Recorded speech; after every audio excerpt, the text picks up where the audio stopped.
C'est parti pour votre rendez-vous des décryptages, mais aussi de l'analyse de l'actualité. Mesdames et messieurs, bienvenue dans cette émission. L'actualité, c'est la réception par la CENI des candidatures à l'élection présidentielle. Hier mardi, la CENI a réceptionné la candidature du prix Nobel Dr Mukwege et ce mercredi, c'était au tour de Moïse Katumbi, Martin Fayoulou, le pasteur Ngalassi, mais aussi l'opposant Moudekereza de déposer leur candidature à l'élection présidentielle.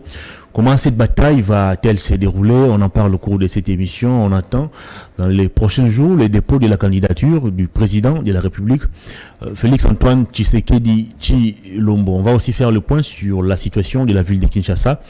Cette guerre entre l'hôtel de ville et l'Assemblée provinciale de Kinshasa qui va l'emporter à quelques mois des élections. Est-ce que c'est une bonne manière de préparer l'électorat de Kinshasa en faveur du président de la République? Nous en parlons sur ce plateau avec un invité que j'avais l'habitude de recevoir ailleurs, mais pour la première fois je les reçois sur ce plateau. Il est journaliste, mais actuellement candidat député et au niveau provincial, mais aussi national. Il s'appelle Gérard Elengapé, là j'ai oublié l'une de ses casquettes. Il est également administrateur à la RTNC, la télévision nationale. Bienvenue, cher Gérard. Merci Hervé. Ça faisait quand même très longtemps. Oui, très longtemps. Merci d'avoir renoué avec de bonnes habitudes. Exactement. Pour lesquelles je vous reconnaissais. Mais bon, on est là. Je crois que nous allons faire la continuité de ce qu'on a toujours fait par rapport au service qu'on doit rendre à ce peuple qui nous suit. Donc, merci de l'invitation. Merci à la grande famille médiatique que je viens de trouver ici. Mais également, en passant, je salue Peter Tsani, qui est le responsable numéro 1 de cette chaîne. Exactement. Quelle est la différence entre Gérard, journaliste, agent de la RTNC, et Gérard, membre du conseil d'administration de la télévision nationale, mandataire public? Bon, écoutez, comme je vous ai toujours dit et je le dis toujours, moi je me considère comme un né journaliste. Donc je suis journaliste. Je le reste et je le resterai.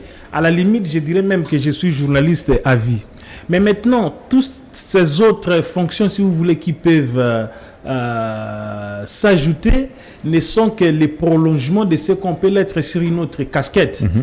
Mais je resterai toujours journaliste. Là, vous, comme vous le dites, je suis journaliste, si vous voulez, journaliste politique. Je suis cadre à la RTNC. Et pour me détacher de cela, le président de la République m'avait nommé comme mandataire public et membre du conseil d'administration de la RTNC.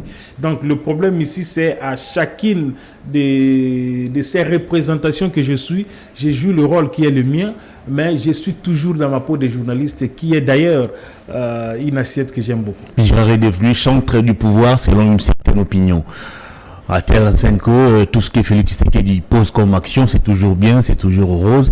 Vous ne trouvez pas de critiques à l'endroit de Félix Tshisekedi, alors que vous étiez très dur vis-à-vis de Kabila. Bon, je laisse libre cours à ceux qui peuvent dire cela, mais en réalité, Gérard n'a toujours pas changé. N'a toujours pas changé, allais-je dire. Je suis le même Gérard que tout le monde connaît, c'est-à-dire que le bien reste le bien, le mal reste le mal, même s'il est applaudi par le plus grand nombre. Et ceux qui me suivent savent que je reste dans ma logique de rester toujours objectif. C'est-à-dire, quand il y a des choses qui ne vont pas, je le dis tout de suite, je le dis. Ceux qui me suivent savent qu'il y a des choses qui ne vont pas dans le sens du régime. Je le dis que ça ne va pas. Mais écoutez, moi personnellement, ce que je soutiens ici, ce n'est pas forcément l'individu Tshisekedi. C'est l'idéal Tshisekedi. C'est l'idée Tshisekedi. Porteur de certaines valeurs et porteur d'une vision politique qui, à mon sens, est une vision qui nous met sur la route du développement de ces pays. Et sur ce point-là, croyez-moi, je reste toujours moi.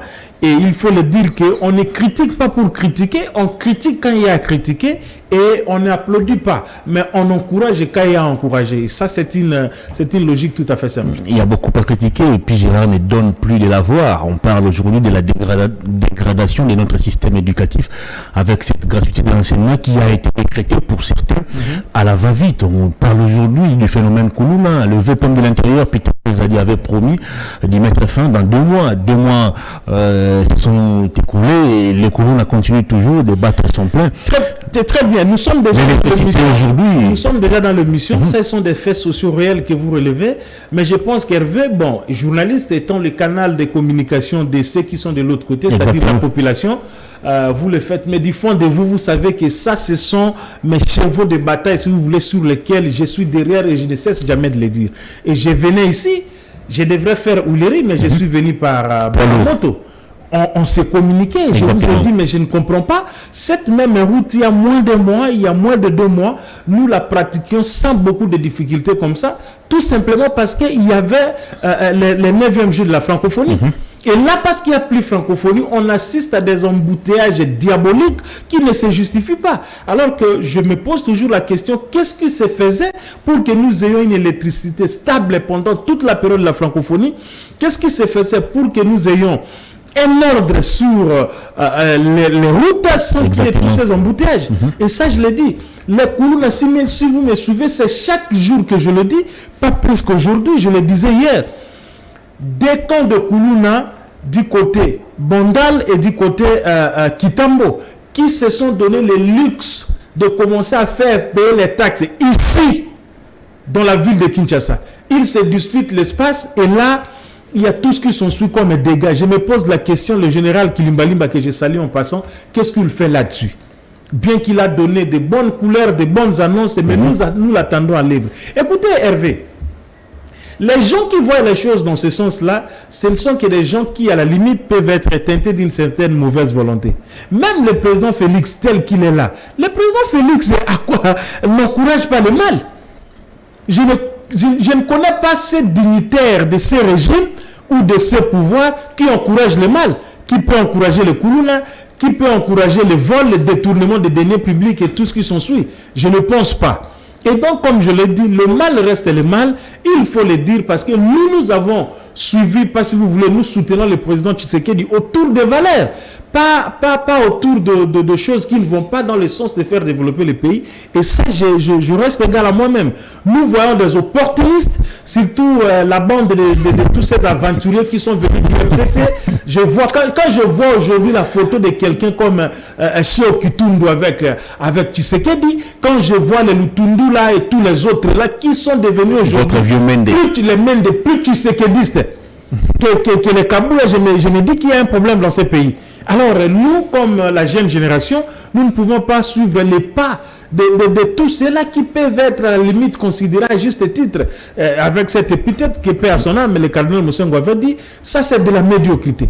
Mais si vous le permettez, parce que vous ne me l'avez pas permis à l'entrée de l'émission, je devrais témoigner ici toute ma sympathie. Toute ma sympathie à l'endroit de M. Gabriel Chabani, que tout le monde connaît et qu'on appelle affectueusement Chabani Record. Ce qui s'est passé est inadmissible. Heureusement pour moi, j'ai des relations privilégiées avec lui. Je suis entré en contact avec la famille, mais ce qu'on vient de me révéler est extrêmement grave. De quoi s'agit-il? Ce qu'il s'agit ici, et je l'ai dit avec confirmation, parce que c'est un membre propre de la famille de M. Chabani avec qui je venais de parler, j'étais le nom, quelques minutes avant que je ne vienne ici. Parce qu'on pouvait tout charger avec ces derniers temps. Nous avons suivi tous ici l'assassinat crapulé de l'honorable Chéribé Okende, qui jusque-là, la population, nous sommes encore sur la soif de savoir exactement qui a commandité, qui a tué Okende. Mais jusque-là, on n'arrive pas à nous dire qu'est-ce qui s'est passé. J'attends qu'on a libéré les chauffeurs. Le garde du corps reste encore là. Mais nous voulons savoir qui a tué Okende, pas la personne qui a tiré, mais au moins les gens qui ont commandité la mort de ce monsieur, un grand dans le monde politique de notre pays qui est parti comme ça. Voyez-vous, aujourd'hui dans le monde politique, les gens se règlent des comptes. Les gens peuvent avoir leurs problèmes particuliers, ils peuvent toujours profiter derrière la politique parce qu'on n'aime pas Félix, parce qu'on n'aime pas tel, parce que. Et qu'est-ce qui s'est agi? Ce sont les frères propres de Chabani Record. Ah bon? Vous êtes étonnés? J'ai dit bien les frères propres, les fils de papa Moukouba Chabani, paix à son âme. Ils sont venus de l'Europe, ils sont arrivés à Brazzaville, ils ont changé des identités. Ils ont traversé ici. C'est à ce stade-là qu'il faut savoir aussi qu'ils leur ont fourni des armes et ils ont attaqué Chabani, voulaient les tuer. L'héritage. Oh. C'est l'héritage. Ça, c'est grave. C'est tellement grave. C'est tellement grave. Le membre d'une famille qui me dit, t'es à côté de M. Chabani Record à l'hôpital. Et voyez-moi à quel niveau les Congolais m'ont bête au Kominango. Mais comment des frères peuvent s'organiser la vie à leur propre frère? Et là, coup de chapeau au général Kilimbalimba et à nos services de sécurité. Vous savez, l'incident s'est passé, s'est déroulé à 16h. Oui. 16h, 16h30. Et avant qu'on arrive à 19h, on les avait déjà arrêtés. Ils sont tous arrêtés, au nombre de 3 ou 4, je ne sais pas. 6 balles. Chabani, je crois que s'il peut être dans une autre posture, je ne sais pas, il doit cette fois-ci vraiment remettre sa vie entre les mains de Dieu. 6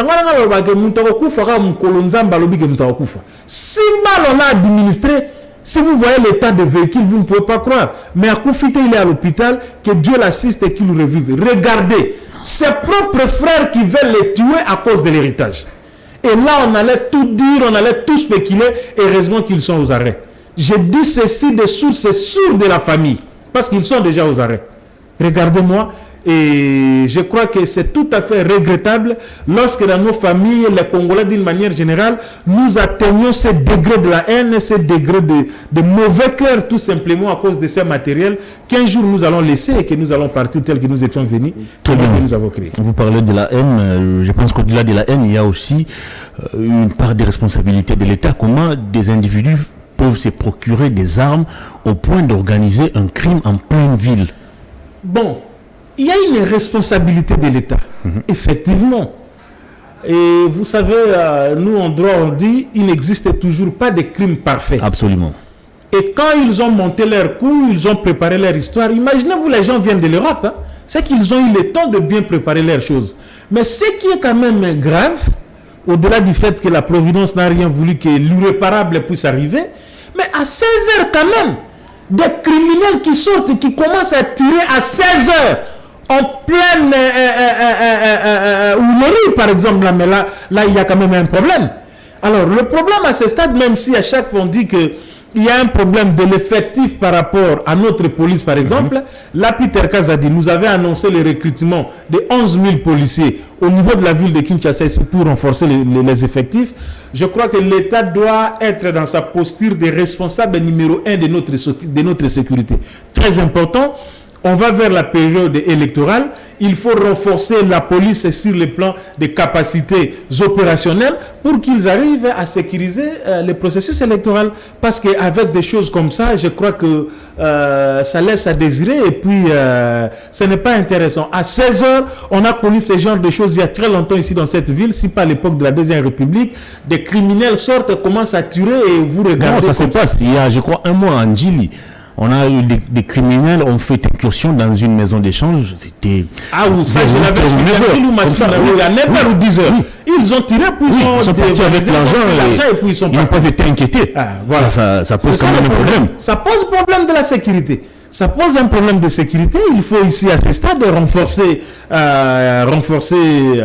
tout ce qu'il y a comme appareil sécuritaire, notamment la police, en termes de moyens, de matériel et des hommes capables. Parce que le problème aussi, Hervé, si vous voulez que je puisse le souligner, c'est aussi au niveau d'une certaine politique de recrutement. Dans notre société, on a toujours considéré le domaine musical comme étant un domaine réservé à ceux qui ont raté la vie normale. Musiciens, tout ça. Et pourtant, aujourd'hui, nous avons des gens qui font la preuve dans ces domaines-là. Ils sont nombreux, même ceux qui n'ont pas eu un niveau au départ, mais qui se sont quand même accultivés et qui ont un niveau aujourd'hui, si vous voulez, intellectuel, s'il faut que je le dise de cette façon-là. Mais également, l'armée et la police. On considère l'armée comme un réservoir des gens qui ont raté la vie, la police. Il ne faudrait pas que les inciviques de la société, communément appelés Koulouna par exemple, lorsqu'on lance par exemple les recrutements, qu'on puisse retrouver ce genre d'inciviques au niveau de la police ou de l'armée, ça ne va pas. Parce que ce sont des gens qui ne se comportent pas. Ce qui arrive généralement. Ce qui arrive généralement. On devrait sur ce point-là penser à une politique normale de recrutement pour qu'on nous ramène au niveau de la police et de l'armée des citoyens, des Congolais, des compatriotes qui ont quand même des qualités. Et ne pas prendre seulement des criminels d'hier en tenue civile, les transformer en criminels d'aujourd'hui en tenue, ce qui va produire tout ce que nous sommes en train de voir. Très bien, on va évoluer cette fois-ci pour parler élection. Oui. En 2018, vous avez postulé, vous avez crié aussi à un moment donné à la vérité des yeux, vos voix ont été volées selon vous. Vous avez quelle garantie que cette fois tout va se passer dans les normes? Est-ce parce que vous vous êtes rapproché d'Augustin Kabouya que vous avez cette garantie que tout va se passer correctement, ou vous pensez que cette fois-ci vous avez eu le temps de préparer suffisamment vos différentes bases? Bon, vous savez, les élections de 2018 ont été ce qu'elles ont été. Tout le monde, nous le savons. Contrairement à Martin Fayoulou, moi je me disais plutôt que j'étais les candidats élus non déclarés parce que nous savons ce qui s'est passé. On a essayé d'équilibrer des choses pour qu'on donne une certaine crédibilité. Vous savez, nous sommes dans ce monde-là, on connaît un peu rien. Et cette fois-ci, ne vous en faites pas, ce n'est pas parce que je me suis rapproché d'Augustin Kabouya. Nous passons... Il serait votre parapluie politique. Nous passons dans cette émission. Vous pensez que oui, il n'y a pas de problème. Augustin, s'il peut être mon... Qu'est-ce que vous avez dit? C'est quoi votre parapluie politique? Parapluie politique, je ne sais pas moi. Ce n'est pas aussi un péché. Ce n'est pas aussi un péché. Dans chacun, dans les domaines de la vie, il faut toujours avoir soit les coachs, soit avoir le parrain, soit avoir au moins la personne qui vous dit, voilà, il faut passer ici, il faut faire cela pour que vous deveniez cela. Ceci n'est pas mauvais, mais ceci ne remet pas en cause. Ne remet pas en cause tout ce que vous avez comme qualité. Vous savez, moi, je suis devant vous aujourd'hui, Hervé, mais les gens qui nous suivent, je peux leur dire que je suis le plus heureux à chaque fois que vous me recevez, je ne cessais jamais de le dire. Je suis parmi les gens qui vous ont montré le chemin de ce métier. Et je peux vous le citer, il y a vous Hervé, J'avais trouvé Patrick Lokala déjà, j'ai trouvé Tizon Dombele, Louis France. Il y a Louis France, il y a Christelle Vonga. Tous ces gens-là, vous êtes en d'autres termes de disciple. Exactement. Alors, moi, je suis heureux quand je reste à la maison, je regarde Hervé en train de faire le travail. Ça me fait de la fierté. Merci beaucoup. Ça me fait de la fierté.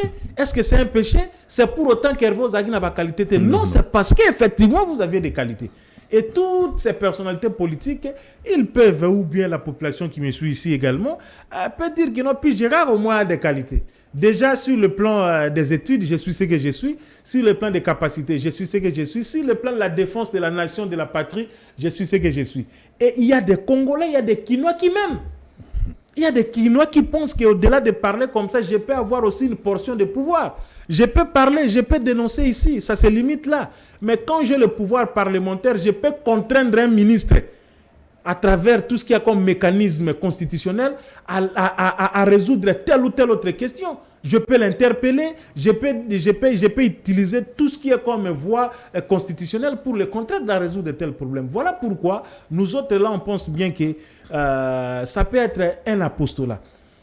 Augustin Kabouya, il est candidat comme moi, je le rappelle en passant que c'est un candidat député national. Mais il est quand même secrétaire général du parti présidentiel. Il n'est pas quand même, il est secrétaire général du parti présidentiel. Et Augustin Kabouya, il a une certaine influence. Augustin Kabouya est candidat à Moamba. Moi, je suis candidat député national numéro 28 au niveau de la FUNA. Et pour mettre à l'aise ceux qui nous suivent ou les CESAC, le verbe voter, c'est ce qui est interdit. Déjà, quand la CENI elle-même a rendu public nos numéros, nous devons à notre tour les rendre aussi publics. Par exemple, moi, je suis candidat député national, pas provincial. Je suis candidat député national seulement à la FUNA, numéro 28. Et Augustin est candidat député national au niveau de Moamba. On n'est même pas dans la même circonscription électorale. C'est le peuple congolais, ce sont les Kinois qui vont aller faire cet exercice pour nous élire. Donc, Il faut dire tout simplement que ce n'est pas un problème de rapprochement.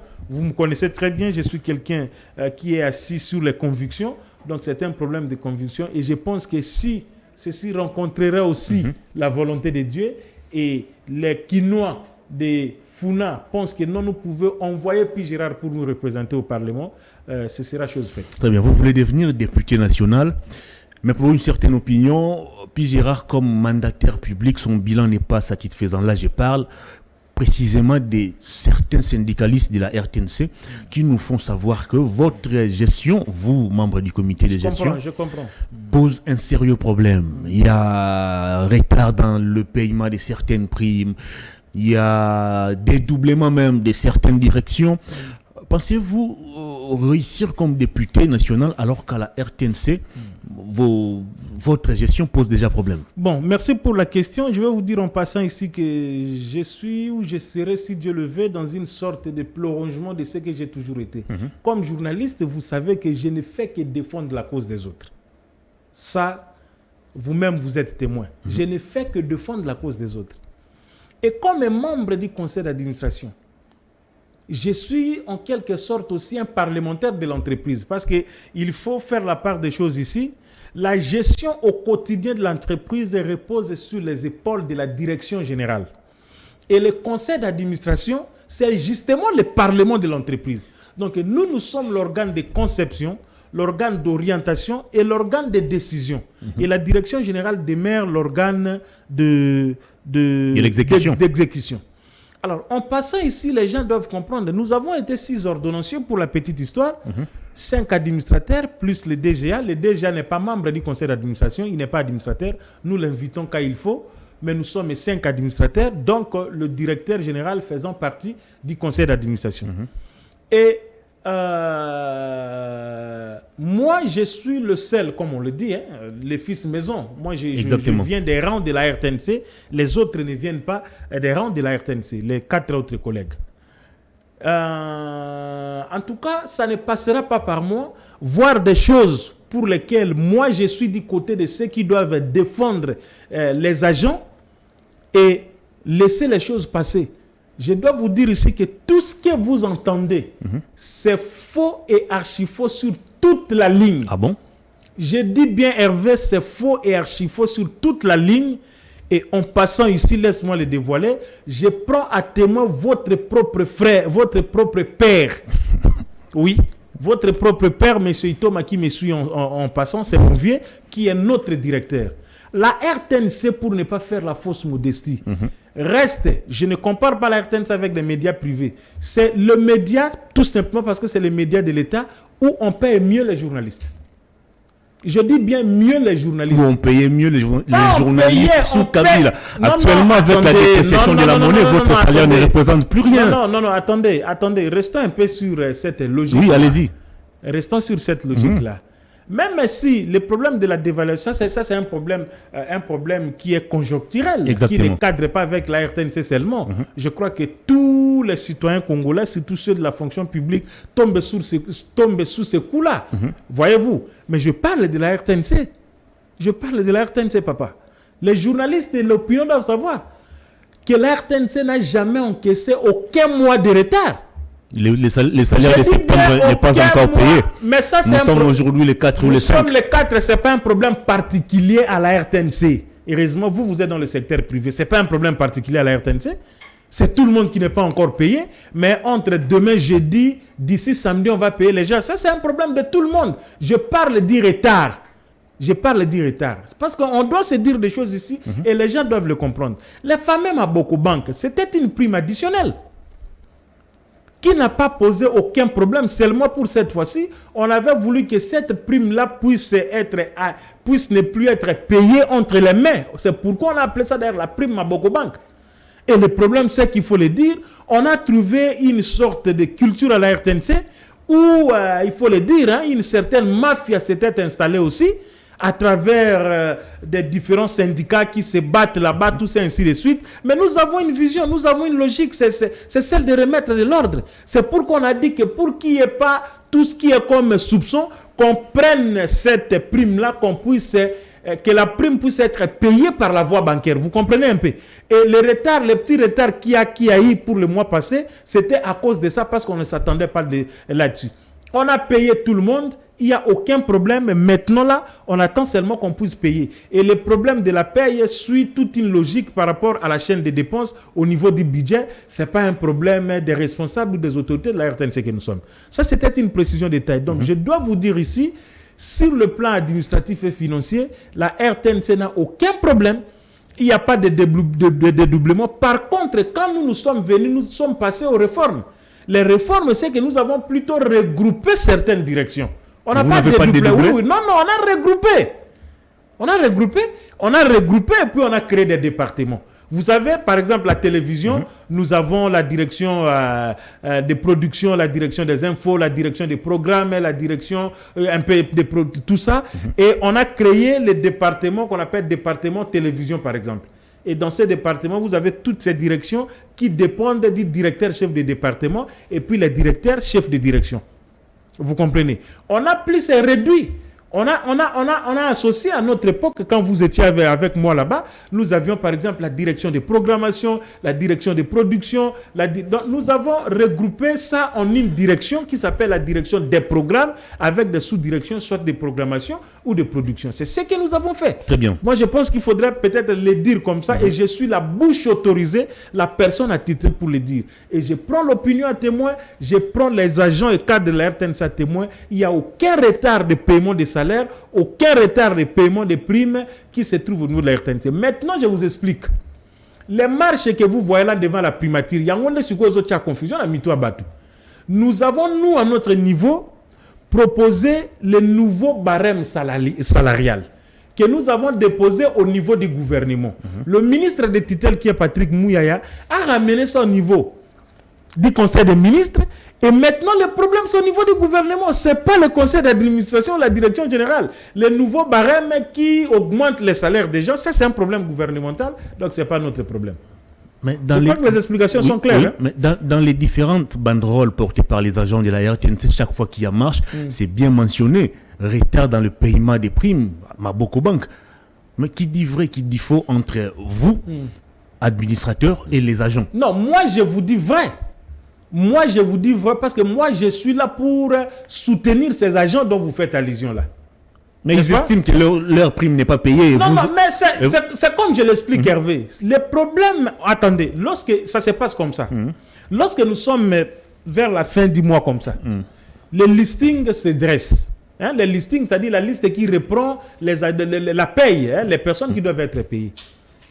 On prend ça, on envoie ça au niveau du ministère du budget. Le budget accepte, on voit ça à la direction des payes, n'est-ce pas? Et cette opération n'est pas une opération d'un seul jour.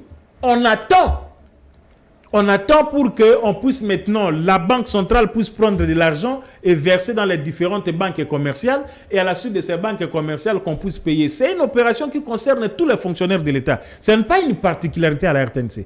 Alors, ça se passe comment? Il y a d'abord les salaires qui viennent et après les salaires sont suivis maintenant les primes.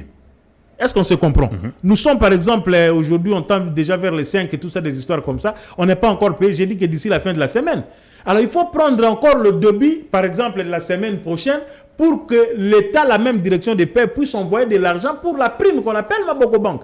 Et cette fois-ci, comme on a bancarisé cela, cet argent va venir dans les comptes des agents au niveau des banques. Donc, croyez-moi, on va aller jusqu'au 10. Mais il ne faut pas dire que non, c'est un retard, tout ça. Et logiquement, ceci n'est pas causé par les responsables de la RTNC que nous sommes, mais plutôt par au niveau de la chaîne des dépenses, comme je l'ai expliqué. Très bien, on va parler cette fois-ci des élections. Oui. La CENI continue de réceptionner des candidatures. Nous sommes déjà, les candidatures présidentielles. Oui, pour l'élection présidentielle, nous sommes à plus de 10 candidatures déjà, je pense. Déjà, hein? Oui. Est-ce que Seth Kikouna a déposé aussi? Non, pas encore. Apparemment, il n'est pas concerné par la présidentielle. Oui. Il y a Matata qui a déposé, il y a Franck Diongo, il y a Constant Moutambarek, Skazadi, il y a un nom très difficile, là, Radjabo, Tebabo, Soborabo, il y a Denis Mukwege, Katumbi, Fayoulou, Moudekereza, les pasteurs. Katumbi a déjà réglé son problème? Oui, tout a réglé. C'est réglé. La candidature a été réceptionnée aujourd'hui à 10h. Comment analysez-vous à ces jours cette bataille au niveau de la présidentielle? Bon, d'abord, c'est une bataille normale. Normal, Hervé, pourquoi? Parce que les élections chez nous sont ouvertes à tout le monde. À tout celui qui est citoyen congolais, qui se reconnaît comme tel, il est libre de se présenter à n'importe quel niveau. Niveau présidentiel, niveau législatif, niveau communal, si vous voulez. Donc c'est tout à fait normal. Et là, ce sont des citoyens congolais qui aspirent, qui pensent qu'ils peuvent diriger ces pays, qui partent déposer leur candidature. Mais je reviens ici, tout en disant et en soulignant une chose, jusque-là, la seule élection qui est de manière si vous voulez, sur le plan de timing et fixée au niveau de la Constitution, c'est l'élection présidentielle. Où l'on dit chaque après 5 ans à X temps, on doit organiser les élections. Nous y sommes, mais c'est ce qui est en train d'être fait. Mais seulement, nous sommes dans le monde politique aussi. Il y a des candidatures alimentaires. De qui, par exemple? Sur le plan des élections présidentielles, il y a des candidatures alimentaires qui sautent aux yeux. Les gens qui veulent tout simplement, je ne sais pas, au nom de l'histoire, que nos petits-enfants, les excellents, les Pi Junior et puis Joseph et consorts, puissent dire aussi qu'à tel avait postulé, tel avait postulé, tel avait postulé. N'est-ce pas? Il y a des gens... Quand vous prenez le pasteur Ngalassi, par exemple, il a déposé aujourd'hui. Ouais. Pasteur Ngalassi nous il est mandaté par Dieu. Il est mandaté par Dieu. C'est ce qu'il a déclaré. Je ne sais pas qui est témoin lorsque Dieu était en train de lui mandater. Parce que s'il est mandaté par Dieu, c'est à nous. Il échange de temps en temps avec le Saint-Esprit. C'est à nous les peuples. C'est à nous les peuples que Dieu devrait d'abord confirmer que celui-là, je l'ai mandaté pour que vous puissiez les voter. Vous voyez, nous avons des candidatures alimentaires, des candidatures qui avoisinent même de l'aventurisme politique. Mais comment ça? Oui. Mukwege, nous l'avons toujours dit, c'est une marionnette. Mukwege, c'est une marionnette de l'Occident. Mukwege est dans une situation de l'Est là. Il le sait. Que ce sont les Occidentaux qui sont derrière les Rwandais ici de Kagame avec tout ce qui se passe là. Et lui, pour que son hôpital de Pandila puisse avoir toute cette renommée, c'est au nom de tous ces affres de guerre qui se commettent à l'Est, et on ramène ces femmes-là là-bas, à juste titre, on l'appelle les réparateurs de femmes, voulais-je dire. Et Mukwege, qui, dans cette estime qu'il avait là de respect, il vient quand même se jeter comme ça. Regardez des gens qui viennent en politique. C'est un intellectuel. Il a le profil requis. C'est pourquoi je dis il y a des candidats. Maintenant, nous sommes dans les faux. Nous sommes dans les fonds plutôt, allez-je dire. Ce sont des candidatures alimentaires. Et comment ça? C'est un prix Nobel de la paix, prix Sakharov, plusieurs autres prix. Ne deviens pas président d'une république telle que la nôtre ici. Il a un regroupement politique. Vous mangez vos patates douces ou quoi là, vous venez, non, je suis candidat. Je suis candidat, je vais diriger les Congolais. Nous sommes en politique. C'est des endroits. Vous savez, pour bien diriger, il faut d'abord bien penser, même si vous voulez vous présenter aussi en une personnalité indépendante. Mais Mukwege n'a pas présenté les candidats au niveau des législatifs. Il a un regroupement politique. Ados Ndomba, c'est candidat pour les comptes du regroupement de Mukwege. Pour le cas du regroupement Serge Ouello également. Serge Ouello. Oui, ils sont nombreux. Très bien, ils sont nombreux. Ça, c'est très bien. Mais moi, je dis que quelqu'un comme Mukwege, le docteur Mukwege, il est mieux dans ce qu'il fait. C'est quelqu'un qui va au-delà de ce qu'il veut faire ici, parce que le monde qu'il emprunte là risque d'un tout petit peu le déquiloter de tout l'honneur qu'il a, de tout ce qu'il représente, parce que c'est un monde, surtout avec cette période, où les gants ne seront pas mis. Pourquoi ne voulez-vous pas des scientifiques avérés à la tête du pays? Attendez, vous dites? Pourquoi ne voulez-vous pas des scientifiques avérés à la tête du pays? Quand vous dites les scientifiques avérés, ça veut dire quoi? Non, mais quelqu'un qui a une base scientifique, quelqu'un qui a fait ses études correctement, mais il a un profil, il a fait ses preuves dans son domaine de prédilection. Attendez, Hervé, vous voyez un scientifique de mon petit rang là, tel que vous me connaissez, refuser que les scientifiques puissent diriger le pays. C'est l'impression que vous me donnez. Non, le développement du pays que nous avons repose sur la science, je pense. Si tous ces autres pays que nous envions ici au monde ont été développés, c'est à cause de la science. Je prends l'exemple de la Chine, de la Corée du Nord, la France, les États-Unis, l'Allemagne, tout ça, le Japon. C'est pour cette raison-là que même la question de la gratuité de l'enseignement, quand vous le disiez, que vous dites qu'il balbutie, mais le président de la République, Tshisekedi, n'a pas inventé la gratuité de l'enseignement, Hervé. L'article 43 est clair, l'enseignement de base ou primaire chez nous devait être gratuit, c'est constitutionnel. Tshisekedi n'a fait qu'appliquer cela. Et aujourd'hui, il faut y aller avec les moyens que nous avons. Petit à petit, c'est même une expérience pendant que ceux qui étaient là avant n'avaient pas eu cette volonté ferme de ne faire appliquer que la Constitution. Je reviens sur ce que vous êtes en train de dire là. Quand vous dites scientifique, vous faites allusion à quoi? Tshisekedi n'est pas scientifique? Tshisekedi n'est pas scientifique, vous n'êtes pas obligé de me répondre. C'est quoi ce que vous appelez? C'est quoi scientifique selon vous? Et au-delà des scientifiques, comme vous voulez l'insinuer un peu là, laissez-moi vous dire que les critériums ou les conditions pour être candidat président de la République sont reprises. Les conditions sont reprises au niveau de la Constitution et de la loi électorale, c'est tout. Si quelqu'un les remplit, tant mieux. Moi, je ne dis pas ici que le docteur Mukwege n'a pas profil. Il a le profil. Mais je dis que c'est une candidature alimentaire. Alimentaire comment? Une candidature alimentaire, une candidature qui s'apparente à quelqu'un qui est exactement une marionnette des Occidentaux. Vous avez des noms ici. J'ai dit les Ngalassi là, tout ça et comme ça. Ngalassi devrait d'abord du fond de moi. Je suis peut-être mal placé pour le dire, mais je le dis parce que Maître Ngalassi, c'est mon grand ami. Maître Ngalassi, le fils du pasteur Ngalassi, c'est mon grand ami. Mais il doit comprendre si s'il me suit, si c'est la politique, que son père ne mérite pas. Son père est mandaté par Dieu. Il est mandaté par Dieu où? Dieu l'a mandaté où? C'est ce qu'il a dit. Je vois Mukwege, la population, c'est la décision de la population congolaise. Où est-ce que la population congolaise a dit à Mukwege d'aller être candidat? N'avez-vous pas vu Quelle est cette population? C'était où? N'avez-vous pas vu à Bukavu les mouvements citoyens, les organisations de la société civile? Vous avez les collecter les fonds. Moudekereza? Moudekereza. Si c'est Moudekereza ou quoi là? Vous avez un Fayoulou qui, je me pose la question, vous reprochez quoi à tous ces gens? Je reproche le manque de sérieux. Les personnes en soi comme ça, ça ne pose pas de problème en termes de profil. Pour un Fayoulou qui avait déjà été candidat. Mais imaginez-vous un Fayoulou qui dit Fayoulou est en train de dire qu'au Congo, nous avons un régime présidentiel. Une fois président, il va nommer un premier ministre. Et si ça ne tient pas, ce n'est pas un lapsus, c'est grave, mon frère. C'est grave. Comment Fayoulou peut dire des choses comme ça? Nous ne sommes pas un régime présidentiel ici chez nous. Si tel était le cas, Tshisekedi n'allait pas connaître tous ces blocages qu'il a connus avec l'FCC. Il devrait ajouter... C'est pourquoi les hommes politiques chez nous, entourez-vous de personnes qui valent la peine. Et à la limite, la peine à Misala, la rébellion, tu vas faire le banda, tu peux qu'on habite le Roni à Salar, à part pensée politique. Mais vous devez bien lire la Constitution, bien lire les textes du pays. Le Premier ministre est nommé, il est puisé à la majorité parlementaire.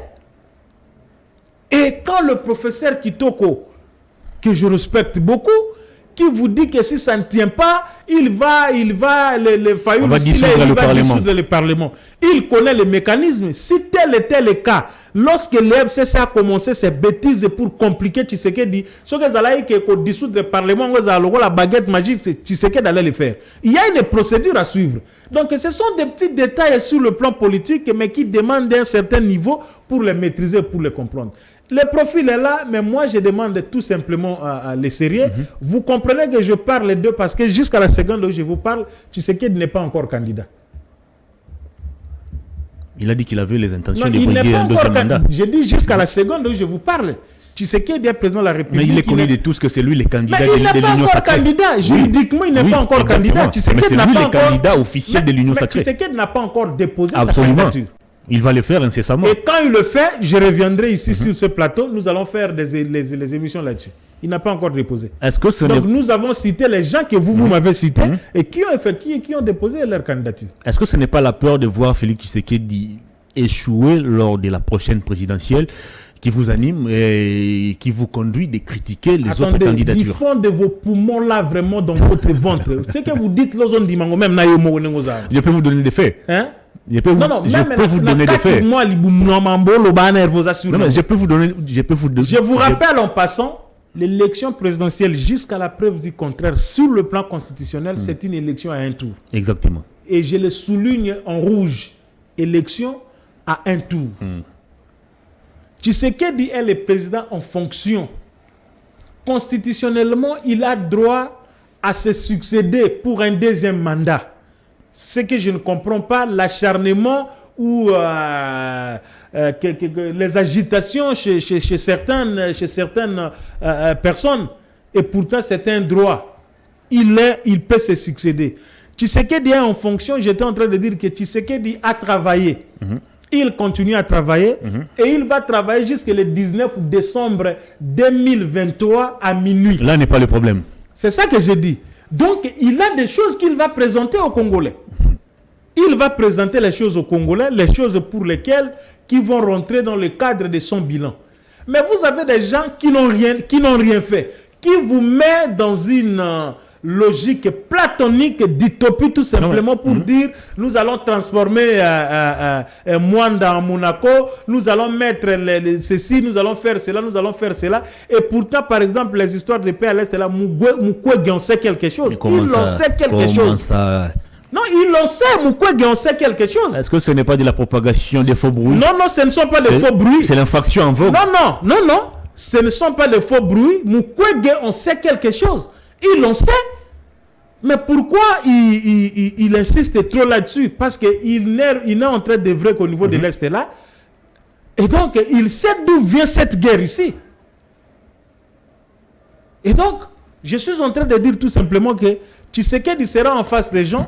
Là, nous sommes vraiment sur le plan politique. Sera en face des gens qui n'ont rien, mais lui a quelque chose pour lequel il va les défendre devant le peuple congolais. Sera en face des gens, pour certains, des gens qui ont réussi à faire prospérer leurs entreprises. Ils ont réussi dans leur business privé.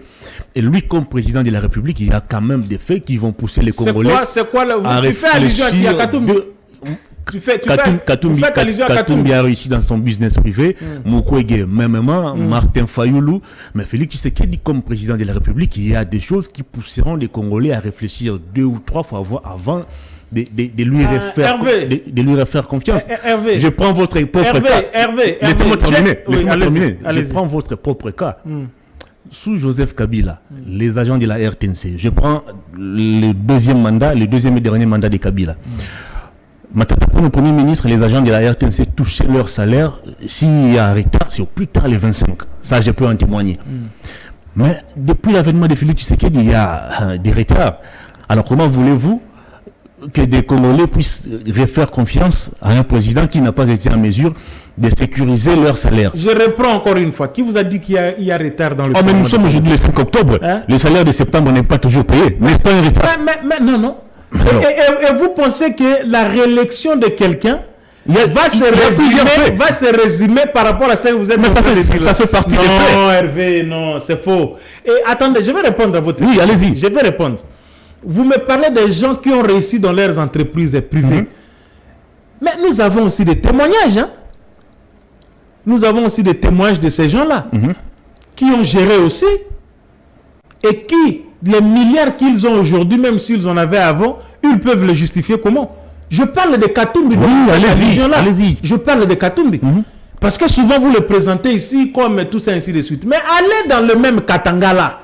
Peter Tchani, il va souvent, qu'il a un peu là-bas, qu'il prend un peu son micro-baladère, tout ça, ainsi de suite. C'est ça que j'aime Perfect. Les gens ont toujours cru que Perfect, c'est la chaîne Moko Boye, Katumbi appelle ça Peter Tchani Mbongo, de Asala Ango. Non, j'en connais quelque chose. Je le dis en passant ici que Peter Tchani, c'est mon ami, c'est le fruit de ses efforts propres. C'est pourquoi, un peu ici, il y a la liberté de l'expression. Katumbi n'est pas un privilégié ici dans cette chaîne. Allez-y.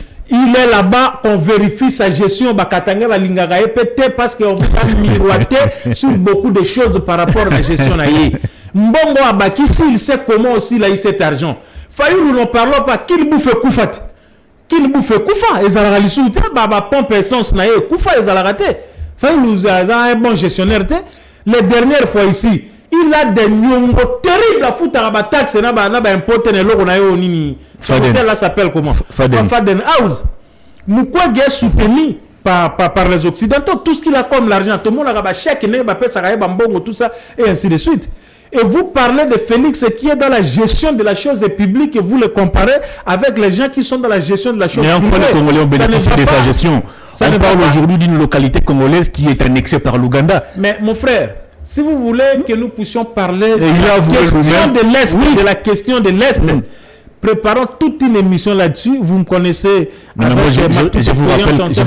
vous rappelle quand même que le président a été clair. S'il ne réussit pas à pacifier l'Est de la RDC, son mandat serait considéré comme un échec. Ce sont ses propres paroles. Oui, alors, vous dites ça, mais il faut replacer le président dans quel contexte quand il était en train de dire cela. Il était déjà président de la République. Non, mais il était président de la République. Et s'il pense que, parce qu'il avait dit cela, qu'il n'a pas encore fini de donner tout le meilleur de soi par rapport à lui, et qu'il peut demander un deuxième mandat, le juge ici, c'est le peuple, qu'on se comprenne. Le juge ici, c'est justement le peuple.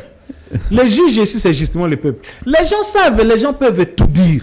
Mais les gens savent que la volonté politique, au-delà des sorciers de cette république qui existe par-ci, par-là, de conduire ce pays à bon port, dans le chef de Tshisekedi est là.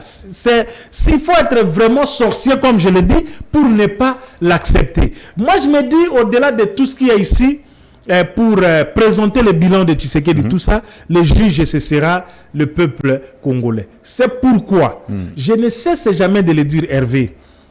Tshisekedi est là, il travaille. Tshisekedi a sali Mambo Belé. Attendez le moment de la campagne proprement dite, on va vous démontrer cela. Pas forcément pour que les Congolais soient la nini, mais les Congolais yeba. Mais il y a des gens qui viennent, qui sont bénéficiaires de ces pouvoirs, qui ont quitté l'Europe, je ne sais de quoi ils faisaient là-bas, qui pour eux c'est seulement de l'argent, c'est quoi, mais ils ne sont pas à mesure de défendre le bilan du président. Là, ça ne va pas. Et toute la tâche, c'est sur la tête d'Augustin Kabouya. Et quand Kabouya le dit, oh non, c'est un homme officiel, il n'est pas un institutionnel, il est ceci, il est cela. On a vu par exemple, c'est que vraiment, c'est un aventurier politique. C'est que Nanga est en train de dire. Et il y a que Kabouya qui est là pour chercher à défendre le président avec des mots choisis, précis. Mais les gens sont là, en train de chercher qui va faire partie de l'équipe de coordination de campagne du président. On monte même un scénario de honte où Kabouya dit qu'il ne sait pas cela. Tina Salama vient, il est contredit. Wow, les gens ne réfléchissent qu'autour de qu'est-ce que je peux gagner immédiatement, qu'est-ce que je peux faire ici. Mais défendre celui pour qui ils sont bénéficiaires de ces pouvoirs, ils n'arrivent pas à le faire. C'est pourquoi moi je ne cesse jamais de le dire. On soutient l'idée Tshisekedi, on soutient vision Tshisekedi dans l'objectivité et dans les bons. Tous ceux qui s'aventurent, tous ceux qui viennent pour eux pour ne tirer que des bénéfices, s'enrichir et avoir le positionnement, Batouana, on va les débouter et on va les dénoncer. Mais ça doit être clairement dit et c'est ça notre posture par rapport à cette période où nous sommes allés. Ces gens-là ne sont pas arrivés autour du président par leur propre volonté. C'est le président qui a fait appel à tous ces gens. Mais tant mieux. Il a cru en leur expertise. Non, tant mieux si le président a fait appel à eux. Mais s'il ne rendait pas au président la tâche pour laquelle le président les a dit, vous trouvez normal quelqu'un qui est censé diriger une structure contre la corruption. C'est la même personne qui est citée par ces Mouton a chargé à lutter contre la corruption. Je parle de cette histoire de comment on appelle la corruption, agence, voilà. Mais ce sont les gens de cette agence-là qui sont cités par Boé. Vous trouvez ça normal? Mais pourquoi le chef ne révoque pas tous ces gens? Non, mais il est en train de révoquer. Il a révoqué certains. Il est en train de revoir les choses. Malheureusement, pour le temps qui reste ici, ça ne vaut pas la peine. Attendez le deuxième mandat de Félix. Attendez le deuxième mandat de... Non. Ce n'est pas un acquis. Moi, je parle de moi, ce sont mes convictions. Okay. Et autour des convictions, on ne discute pas. Je vous dis que Félix va être réélu. Ça, c'est sûr. Même toi, tu le sais. Non. Katumbi le sait, Fayou le sait que Félix va être réélu. Et j'étais en train de soulever un élément important. C'est que l'Union sacrée, la structure qui soutient Tshisekedi est composée d'autant de partis politiques, autant de personnalités, autant de tout ce que vous voulez. Ils n'ont qu'un seul et unique candidat comme président. Mais tous les restes que vous citez là, se réclament de l'opposition. Non, j'ai dit ceci. Tout ça, ils se réclament de l'opposition. Mais l'Union sacrée n'a qu'un seul candidat président de la République. Ça compte en politique. Et ça veut dire ce que ça veut dire. L'opposition, c'est ces Congolais qui est chez moi à Kwamout, et qui est frappé par la milice Mobondo. L'opposition, c'est cet agent de la RTNC qui ne sait pas recevoir son salaire à temps. Non, laissez la RTNC calme. Laissez la RTNC calme. La RTNC. La RTNC n'a pas de problème de salaire et n'a pas de problème de retard. Très bien. Puis Gérard Hélène, un grand merci à vous pour votre l'émission. On a terminé l'émission. Oh là là. J'espère vous recevoir prochainement. Oui. Peut-être durant la campagne pour avoir un peu... pas forcément la campagne. Moi, je pense qu'il faut me réserver un jour de la semaine. Et comme ça, On on va renouer avec nos habitudes. Absolument. Je voudrais, en terminant ici, vous remercier et remercier mes futurs électeurs de la FUNA pour leur dire qu'ils soient calmes, qu'ils ne se laissent pas faire par ces histoires de « Oh, yende boye, bonon, on connaît qui est qui ». Et je témoigne encore une fois ici ma sympathie à Gabriel Chabani, mais aussi à Jacques Ndala. Même s'ils ne sont pas d'un même bord politique, je le soutiens dans ce qu'il fait parce que ces partis politiques avec ceux qui se disent caciques ou quoi là, donc les jeunes veulent devenir comme leur marche-pied. Les révélations de Jacques Ndala prouvent à suffisance que l'Ensemble pour la République n'est pas un parti sérieux. Leur secrétaire général n'est pas quelqu'un de sérieux. Je le dis sous réserve des propos. Tout comme aussi on a oui, je ne pense pas que sur le plan interne, sur le plan interne, Katumbi est incapable de gérer son parti par rapport aux gens qui viennent lui faire chanter par-ci, par-là, quand Katumbi est incapable de diriger son parti, diriger le pays, ça va être compliqué pour lui. Donc je soutiens Jacques Ndala. À une époque, on a accusé aussi Kabouya de monnayer les postes au sein du parti. Il n'a jamais monnayé les postes. Très bien. Il n'a jamais monnayé les postes. On a terminé cette émission. Grand merci à vous, fidèles téléspectateurs et internautes. Grand merci à toute l'équipe technique. On se retrouve vendredi pour boucler la semaine. Au revoir.